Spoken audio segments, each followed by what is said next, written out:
In this video, I will show you how to send a download link from SKYSITE. After you have populated your files and folders in the platform, you can easily distribute info to any team member using our send function. From the send link screen, you can edit the expiration date of the link you are sending. This dictates how long the files will be available for download by the recipient. Our default is 10 days. The next option available is to copy this link to the clipboard. This allows you to paste it into an email, or you can paste it into any other documentation that you may be distributing.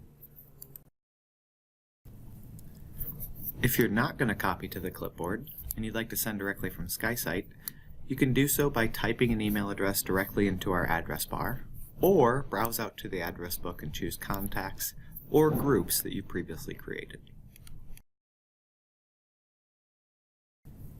Once I've added in the contacts I want to send this to, I can add a message about what this content is or why I'm sending it, and then click the send button.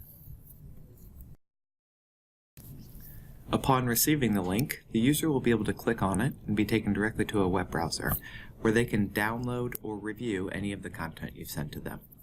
Of note, these links are dynamic, which means if I make any updates between now and the date that the link expires, the user will be able to access those as well.